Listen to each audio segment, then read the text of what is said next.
എന്തായി കഴിഞ്ഞില്ലേ? ഇതേ പഴം തൊലി കളഞ്ഞ് തിന്നുന്ന പോലല്ല. ഇതിനകത്ത് കാറിന്റേതായ യാതൊന്നുമില്ല. വേറൊരു കാറ് കൊണ്ടുവന്നാൽ അതിനകത്തുള്ളതെടുത്ത് ഇതിനകത്ത് വെച്ച് ഞങ്ങളൊരു പരുവത്തിലാക്കി തരാം. അല്ല വേറെ വാങ്ങിക്കുന്നതാ നല്ലത്. അല്ല ഇത് തന്നെ വേണമെന്നുണ്ടെങ്കിൽ ഞാൻ നേരത്തെ പറഞ്ഞു ചെയ്യുന്നതാണ്. എന്തെങ്കിലും ഒന്ന് പറഞ്ഞിട്ട് അണ്ണാ നമുക്കൊരു ജാക്കി സംഘടിപ്പിക്കാതെ ഒരു രക്ഷയില്ല. പൊക്കി പൊക്കി അവസാനം പൊങ്ങാതാകുമെന്ന് തോന്നുന്നേ. അണ്ണനെങ്ങോട്ടാ? ഞാനിപ്പോ വരട്ടെ.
ആരായിരുന്നു അണ്ണാത്?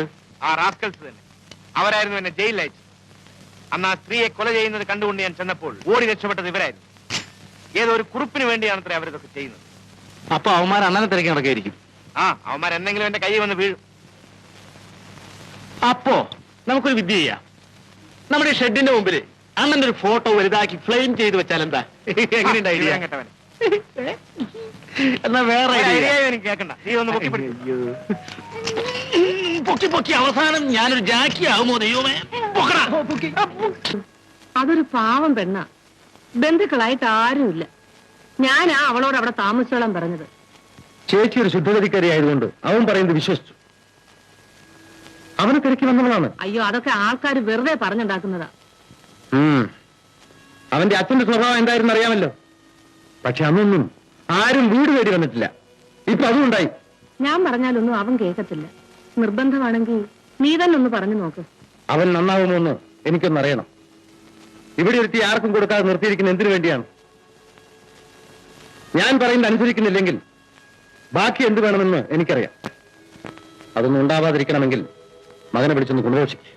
ഞാൻ അവനെ ഇങ്ങോട്ട് പറഞ്ഞയക്കാം. നീ തന്നെ ഒന്ന് പറഞ്ഞു നോക്ക്.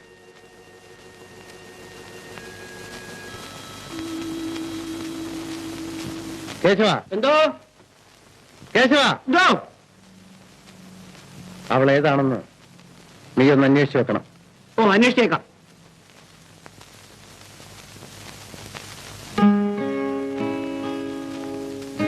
ഹായ് രമണി ചേച്ചി. ചെവിച്ചേട്ടൻ സ്ഥലത്തില്ല. ഞാൻ നിന്നെ കാണാനാ വന്നത്, ചേട്ടനെ അല്ല. ചേട്ടനെ കാണാത്തതുകൊണ്ട് തിരക്ക് വന്നാണെന്ന് പറയാൻ എന്താ ഇത്ര മടി? ഈ പെണ്ണിനൊരു നാണവുമില്ല. രവിച്ചേട്ടൻ വരട്ടെ, ഞാൻ പറയുന്നുണ്ട്. എന്തു പറയും? നിന്നെ വേഗം ഇവിടെ നിന്നൊന്ന് പറഞ്ഞു വിടണോന്ന്. അങ്ങനെ ഞാൻ പോവില്ല. എന്റെ ചേട്ടന്റെ കാര്യം നോക്കാൻ രമണി ചേച്ചി ഇവിടെ കൊണ്ടുവന്നിട്ടേ ഞാൻ പോകും. രമണി ചേച്ചി വേഗം ഇങ്ങോട്ട് കൊണ്ടുവരുന്ന കാര്യം ഞാൻ ഇന്ന് ചേട്ടനോട് പറയും. കൂടി പെണ്ണെ. എന്താ രണ്ടുപേരും കൂടി വഴക്ക്? ചേട്ടൻ എവിടെയെങ്കിലും പോകുമ്പോ വിവരം രമണി ചേച്ചിയോട് പറയണം.